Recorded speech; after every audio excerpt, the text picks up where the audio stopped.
You stand over a flame that never goes out. Something in the vessel above it turns black. Then it turns white. Then it turns red. You didn't put those colors there. The substance did that on its own. And the man watching it has been told, by teachers going back 1,000 years, that if he waits long enough, the same blackening, whitening, and reddening will happen inside him too. This is not a metaphor someone invented for a movie. It's a formula written down by real people, in real workshops, centuries before chemistry had a name of its own. So where did this actually come from? And why does the same pattern keep showing up in your own mind? Long after the furnaces went cold? Start with the word itself. Alchemy comes from the Arabic alchemia, a term the medieval Islamic world inherited from Greek Egypt, where the whole tradition was born in the melting pots and dye works of Alexandria. The earliest alchemical writer whose work survives in any real volume is Zosimos of Panopolis, a Greek Egyptian working around the turn of the 4th century. Zosimos did not write recipes for gold. He wrote visions. In one of them, a priest at an altar is seized, cut into pieces, boiled, and burned, then reassembled as a purified being of light. Zosimos is describing a laboratory process. He is also describing something happening to the operator, not just the metal in the flask. That doubling is the whole secret of alchemy, and almost nobody outside the tradition ever caught it. Zosimos wasn't working alone in that milieu.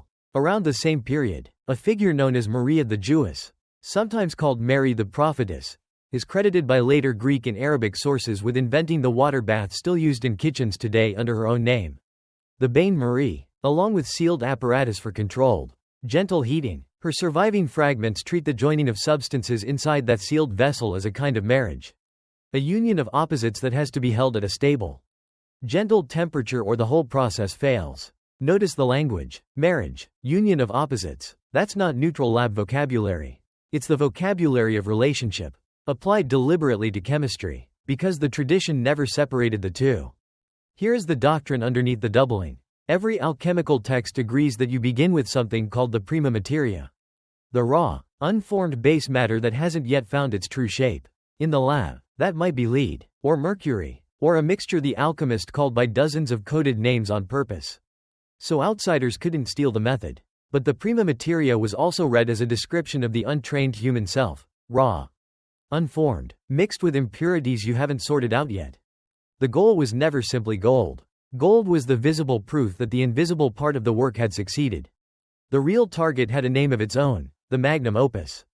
The great work, a total refinement of matter and self carried out in 4 stages that show up, with only minor variation, in nearly every surviving European alchemical text from the 12th century onward.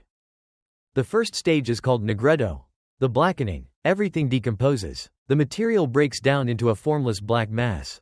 And every serious commentator on the tradition insists this stage cannot be skipped. Whatever you started with has to fall apart before it can become something else. Does that sound familiar yet? The second stage is albedo, the whitening, where the decayed material is washed and purified into something clean but not yet complete. The third is citronides, a yellowing that many later alchemists folded directly into the 4th stage. Rubedo, the reddening, where the work reaches its final, stable, gold-like perfection. Blackening, whitening, sometimes yellowing, reddening, death, cleansing, dawning, completion. It's a sequence you can trace through Islamic alchemists like Habir ibn Hayyan, whose 8th century writings systematize earlier Greek material into a body of theory so influential that his Latinized name, Geber, gave European languages the word gibberish, a mocking reference to how deliberately coded his prose could get. It runs through the German physician Paracelsus in the 16th century, who insisted that the true alchemist's laboratory was as much the self as the furnace.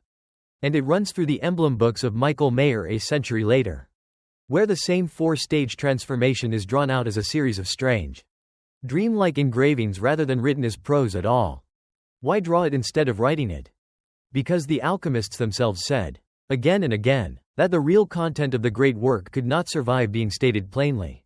This is why the foundational text of the whole tradition, the short document known as the Emerald Tablet and attributed to the legendary figure Hermes Trismegistus, is written entirely in compressed, riddling lines. One of them says that what is below is like what is above, and what is above is like what is below. Read as chemistry. It's a claim about correspondence between substances. Read as psychology. It's a claim that the structure of your inner life mirrors the structure of the cosmos, and that working on one is a way of working on the other. You don't have to take the alchemist's word for it that this correspondence mattered. You can watch it survive independently, in a tradition that had no contact with the Alexandrian or European lineage at all. Chinese Daoist internal alchemy, or Nidan, describes a nearly identical arc, a base substance, usually described in the body's own vital energies rather than a metal in a crucible, is refined through stages of purification toward an incorruptible, luminous end state. Two traditions, continents apart, independently arrived at the same core image, base matter, broken down, purified in stages, transformed into something durable and radiant. That kind of convergence is hard to dismiss as coincidence.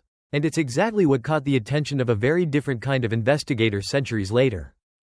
In the 20th century, the psychiatrist Carl Jung spent years reading original alchemical manuscripts, not as folklore, but as case material. In his book Psychology and Alchemy, Jung argued that the alchemists, without fully realizing it, had spent centuries producing an extraordinarily detailed map of psychological transformation and projecting it onto matter in a flask, because they had no other vocabulary yet for what they were actually describing. The blackening, in Jung's reading, is the collapse of a person's old self-image, the part of individuation where denial and avoidance stop working and the raw material of who you actually are gets exposed. The whitening is the slow recovery of clarity after that collapse. The reddening is integration, not a return to who you were, but the arrival of someone more whole than either the person before the breakdown or the wreckage in the middle of it. So picture the actual room. An alchemist in 15th century workshop, sleeves rolled, watching a sealed glass vessel over low heat for days, sometimes weeks, recording each shift in color in a private notebook written half in code. He is not bored. He is not simply hoping for profit.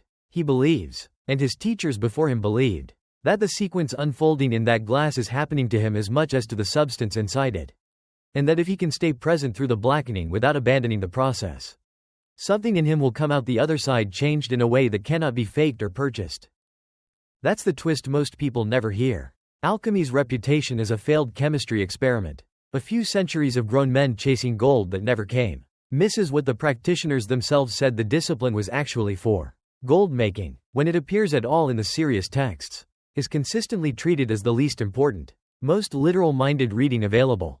The real transaction was between the operator and his own unrefined self, staged through the vocabulary of metallurgy because that was the shared technical language available at the time. You don't need a furnace to recognize the pattern now. Anyone who has gone through a genuine collapse, the kind where an old identity or a plan for your life simply stops holding together, knows the negretto without ever hearing the word, the disorientation afterward, where you're technically functioning again but not yet sure who you are, is the albedo, and the slow return of direction, the sense of having actually integrated what fell apart rather than just moving past it, is as close to rubedo as most people will get without ever opening a single alchemical text. Therapists who work with grief describe something close to this same arc without borrowing the alchemical names for it. A period where the old structure of a life simply won't hold together. A middle period of numbness and slow washing out, where feeling returns before meaning does. And, for the people who stay with the process instead of numbing past it, an eventual integration that isn't a return to who they were before, because that person is gone, but something sturdier built out of the same raw material. The alchemists would have recognized that description immediately, and would have told you it belonged in their own books, several centuries before anyone had a clinical term for it. The alchemists were not primitive chemists guessing badly at gold. They were early, careful observers of a transformation so consistent across cultures and centuries that it eventually caught the attention of a modern psychiatrist working with an entirely different vocabulary and arriving at the same 4 stages anyway. You still stand over that flame, in your own way, more often than you'd think. The vessel just isn't made of glass anymore.